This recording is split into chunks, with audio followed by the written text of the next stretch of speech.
Olá, como estão? Eu sou Marcelo Pereira, do canal do YouTube Marcelo Pereira falando sobre Umbanda. Não esqueçam de curtir esse vídeo, deixa aí o seu joinha, porque depois vocês esquecem. Compartilhem para que outras pessoas possam ter acesso a esse conteúdo. Bem como se inscrevam no canal, cliquem no sininho para que recebam notificações quando colocarmos novos vídeos no canal. Dando prosseguimento à série de vídeos falando sobre as entidades que se manifestam na Umbanda, vamos hoje falar sobre os ciganos. Salve o povo cigano! Opxa! Os ciganos fazem parte da chamada linha do Oriente.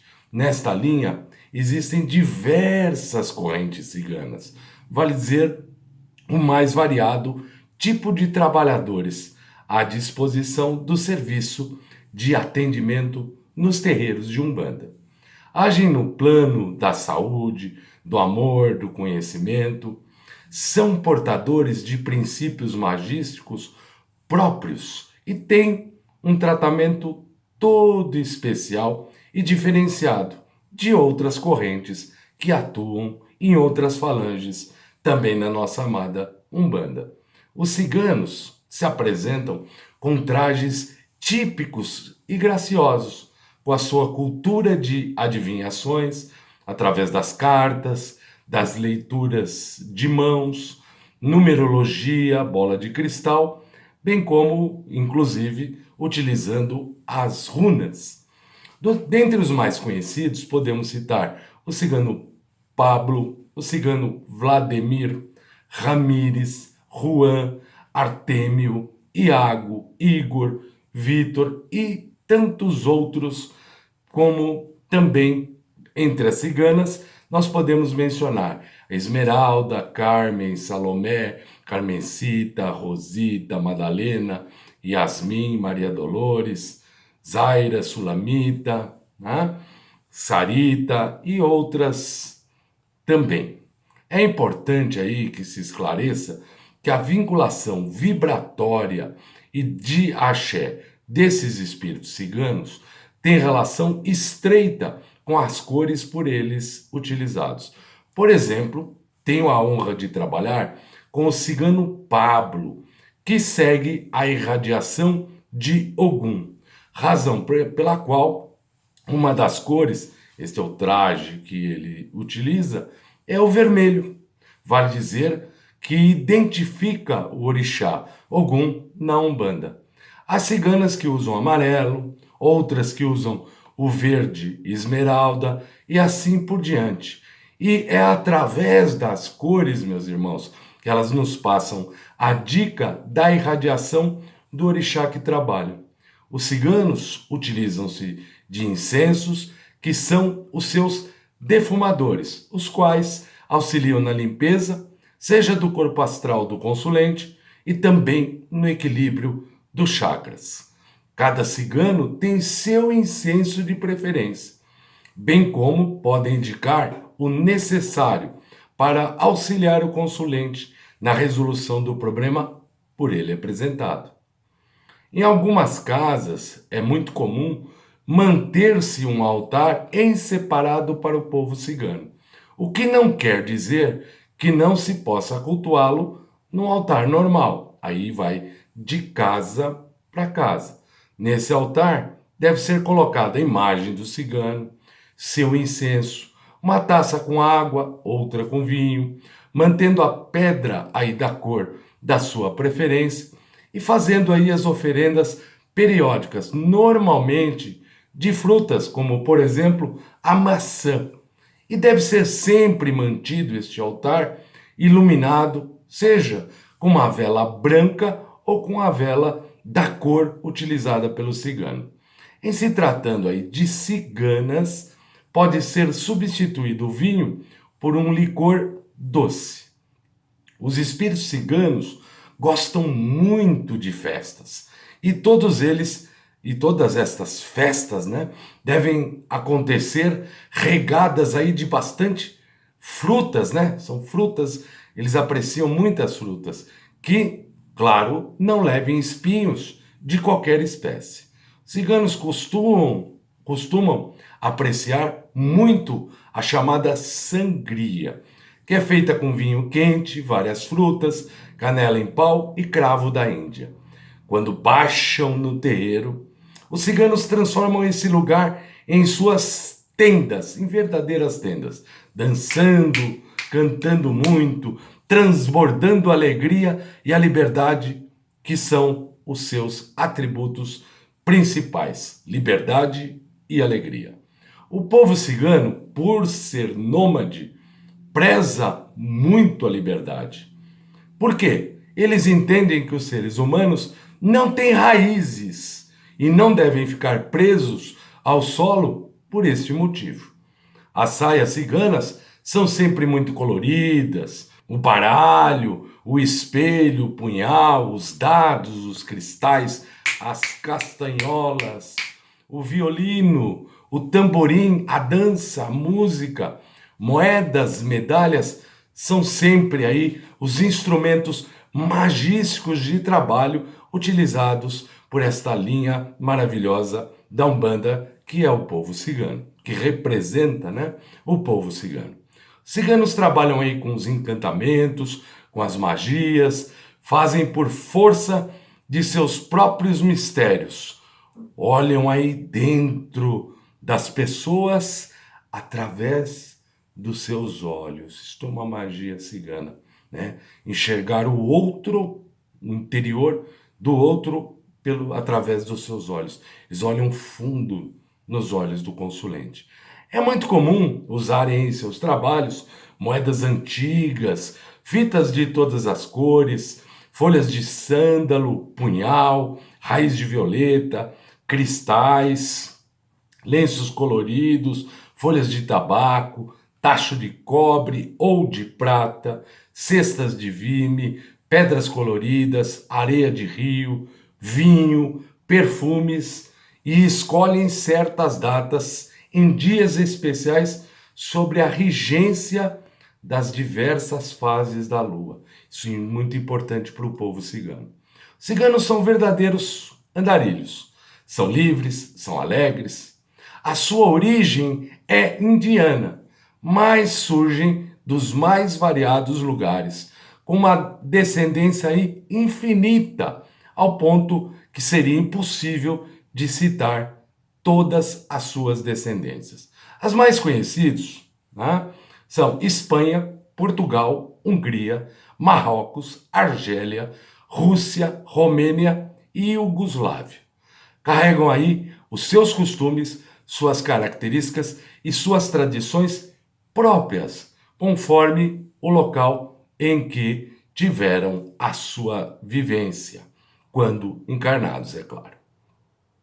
A junção aí de vários dialetos constitui a língua cigana, chamada de romani ou romanês, bem como algumas línguas indianas, como o sânscrito, o prákrito, o marathi, o punjabi.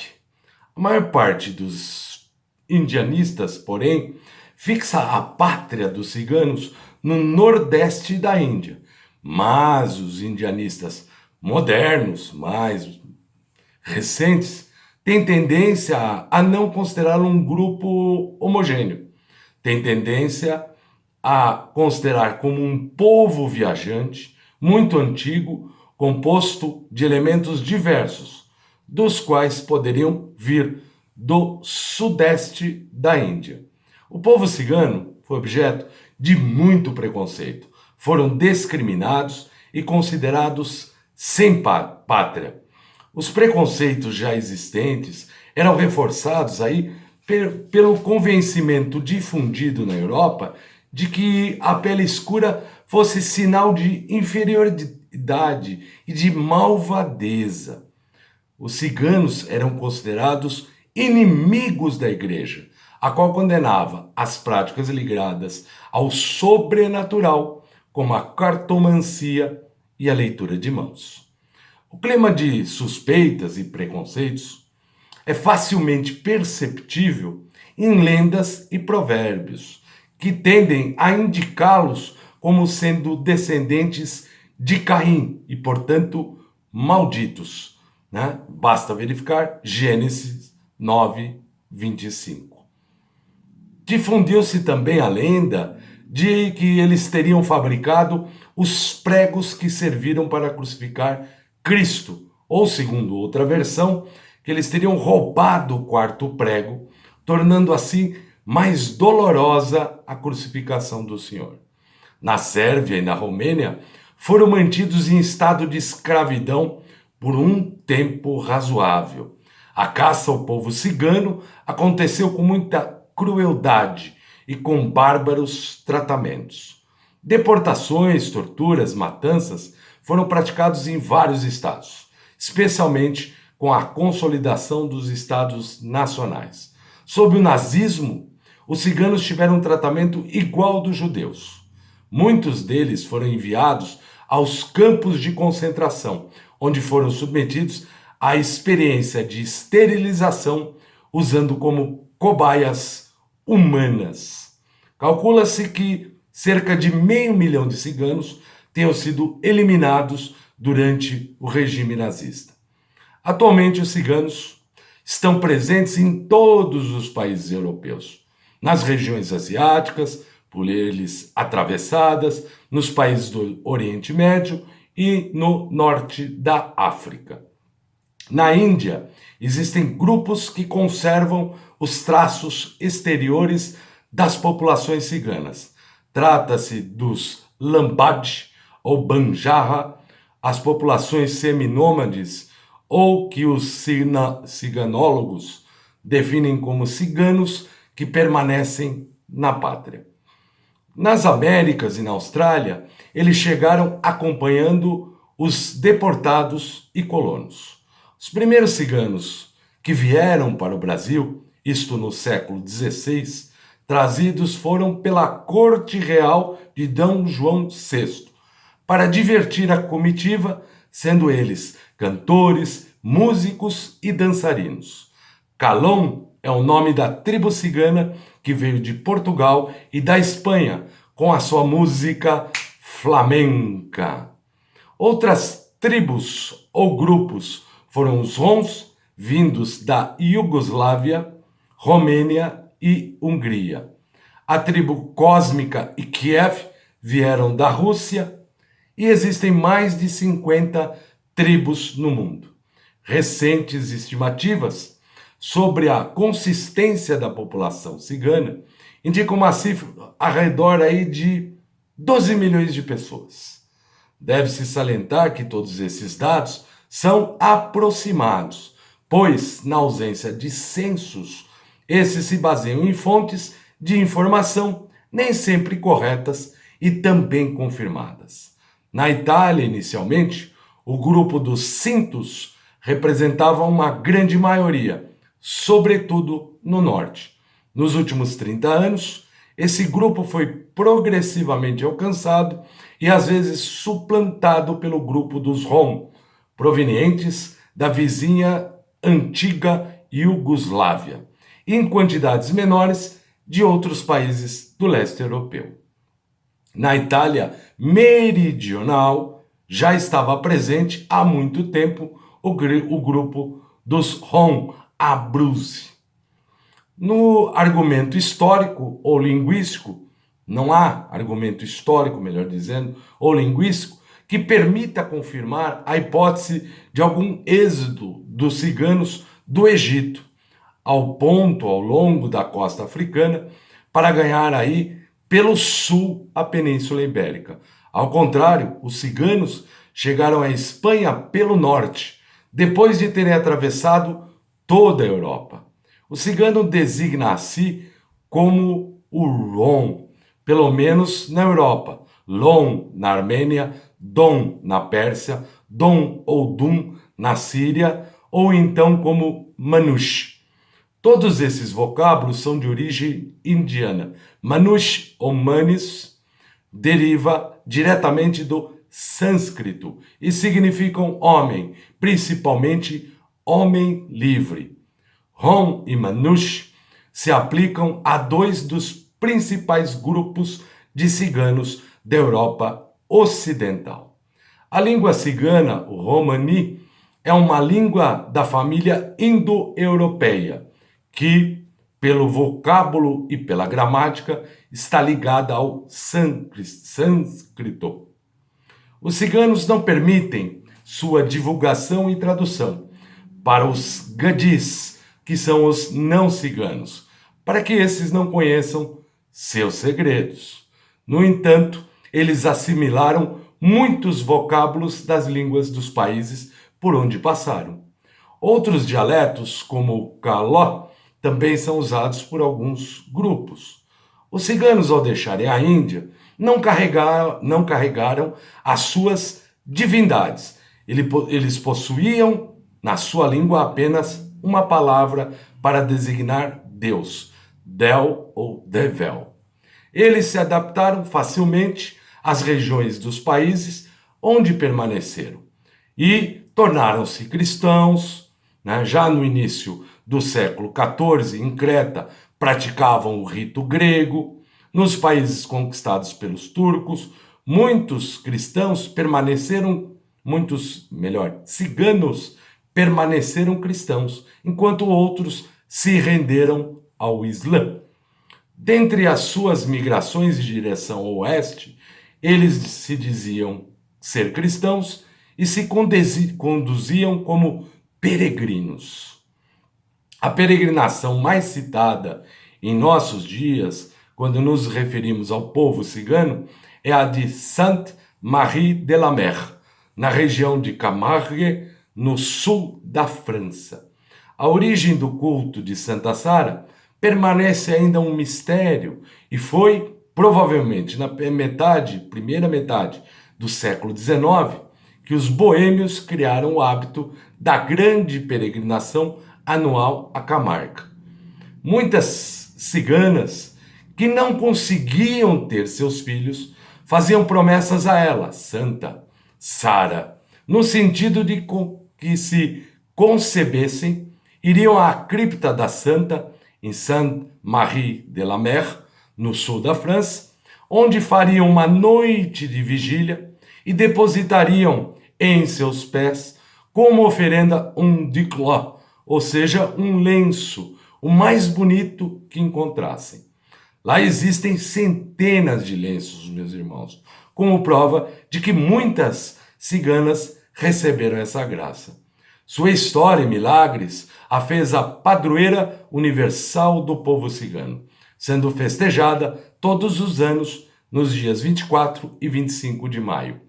Além de trazer saúde e prosperidade, Sara Kali é cultuada também pelas ciganas para ajudá-las diante das dificuldades para engravidar. Impossível, meus irmãos, falar de ciganos e não se referir a Santa Sara. Santa Sara é um referencial de fé, um referencial de amor, é uma mensageira de Jesus Cristo, é um farol de luz para aqueles que estão perdidos, é o perfume que segue os ciganos na liberdade de suas estradas, é a padroeira dos ciganos nos quatro cantos do mundo. O Santuário de Santa Cari está localizado na igreja de Notre-Dame de la Mer, cidade provincial de Sainte-Mère de la Mer, no sul da França. Todos os anos, ciganos do mundo inteiro peregrinam às margens do mar Mediterrâneo para louvar Santa Sara, nos dias 24 e 25 de maio.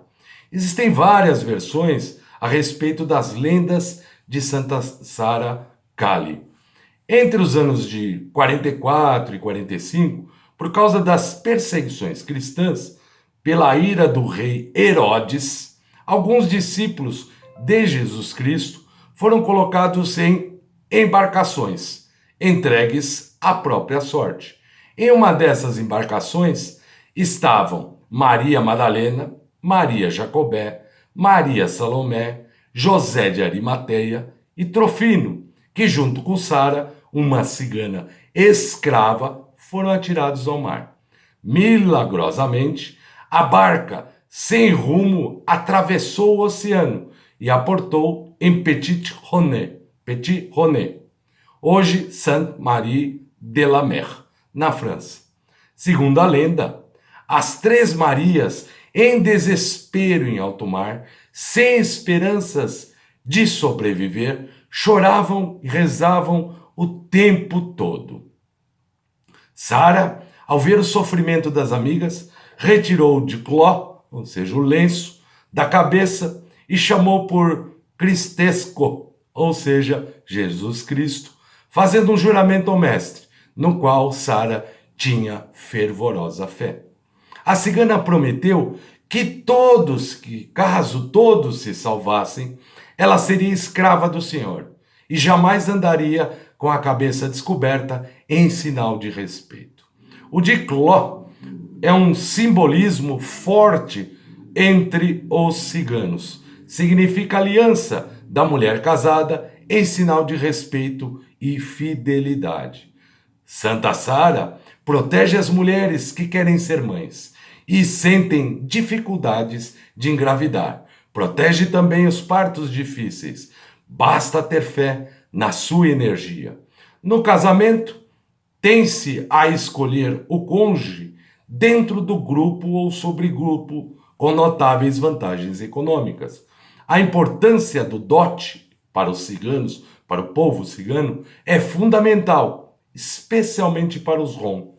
No grupo dos cintos, se tende a realizar o casamento através da fuga e consequente regularização. Desde pequenas, as meninas ciganas costumam ser prometidas em casamento. Os acertos normalmente são feitos pelos pais dos noivos que decidem unir as famílias. O casamento é uma das tradições mais preservadas entre os ciganos. Representa a continuidade da raça. Por isso, o casamento com os não ciganos não é permitido em hipótese alguma. Quando isso acontece, a pessoa é excluída do grupo, embora um cigano possa casar-se com uma gadi, ou seja, uma não cigana, isto é, uma mulher que é não cigana, a qual deve, porém, submeter-se às regras das tradições ciganas. É pelo casamento que os ciganos entram no mundo dos adultos. Os noivos não podem ter nenhum tipo de intimidade antes do casamento.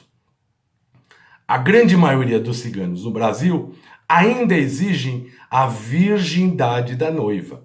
A noiva deve comprovar a virgindade através da mancha de sangue no lençol, que é mostrada a todos no dia seguinte. Caso a noiva não seja virgem, ela pode ser devolvida para os pais, e esses terão que pagar uma indenização para os pais do noivo. No caso da noiva ser virgem, na manhã seguinte ao casamento, ela se veste com uma roupa tradicional colorida e um lenço na cabeça, simbolizando que é mulher casada. Durante a festa do casamento, os convidados homens sentam-se ao redor de uma mesa, no chão e com um pão grande, sem miolo. Recebem dos presentes dos noivos em dinheiro e ouro. Estes são colocados dentro do pão, ao mesmo tempo em que os noivos são abençoados. Em troca, recebem lenços e flores artificiais para as mulheres. Geralmente, a noiva é paga aos pais em moedas de ouro. A quantidade é definida pelo pai da noiva. Para as mulheres ciganas, o milagre mais importante da vida é o da fertilidade, porque não concebem suas vidas sem filhos. Quanto mais filhos a mulher cigana tiver, mais dotada de sorte ela é considerada pelo seu povo. A pior praga para uma cigana é desejar que ela não tenha filhos. É a maior ofensa chamá-la de chucô, ou seja, ventre seco. Talvez seja este o motivo das mulheres ciganas terem desenvolvido a arte de simpatias e garrafadas milagrosas para a fertilidade. Uma criança sempre é bem-vinda entre os ciganos. É claro que sua preferência é para os filhos homens, para dar continuidade ao nome da família. A mulher cigana é considerada impura durante os 40 dias de resguardo após o parto. Logo que uma criança nasce, uma pessoa mais velha ou da família prepara um pão feito em casa, semelhante a uma hóstia, e um vinho para oferecer às 3 fadas do destino, que visitarão a criança no terceiro dia, para designar a sua sorte. Este pão e vinho será repartido no dia seguinte com todas as pessoas presentes, principalmente com as crianças. Da mesma forma, e com a finalidade de espantar os maus espíritos, a criança recebe um patuá, assinalado com uma cruz bordada ou desenhada contendo incenso. O batismo pode ser feito por qualquer pessoa do grupo e consiste em dar o nome e benzer a criança com água, sal e um galho verde. O batismo na igreja não é obrigatório, embora a maioria opte pelo batismo católico. O cigano preserva muito a sorte. Existem aí várias crenças para mantê-la durante a vida até a morte. A família, para o povo cigano, é o seu maior patrimônio. A família é sagrada. Os filhos representam uma forte fonte de subsistência, né? Antigamente, os ciganos costumavam enterrar as pessoas que morriam com os bens de maior valor, mas devido ao grande número de violação de túmulos, esse costume teve que ser modificado. Os ciganos não encomendam missa para os seus entes queridos, mas oferecem uma cerimônia com águas, flores, frutas e suas comidas prediletas, onde esperam que a alma da pessoa falecida compartilhe a cerimônia e se liberte gradativamente da terra. Então, como se vê, os ciganos também têm um ritual fúnebre próprio, específico. A saudação aí do povo cigano é Opxá, salve o povo cigano. Estas características do povo cigano, meus irmãos, são normalmente observadas nas entidades que se apresentam nessa linha de trabalho maravilhosa da Umbanda. Estas, em linhas gerais, eram as considerações que tinha a fazer a respeito deste maravilhoso povo cigano. Não esqueçam de curtir o nosso vídeo, de compartilhar, para que outras pessoas tenham acesso a esse conteúdo. Bem como se inscrevam no canal, cliquem no sininho, para que recebam notificações quando colocarmos novos vídeos no canal. Que Oxalá nos abençoe. Opxá, salve todo o povo cigano.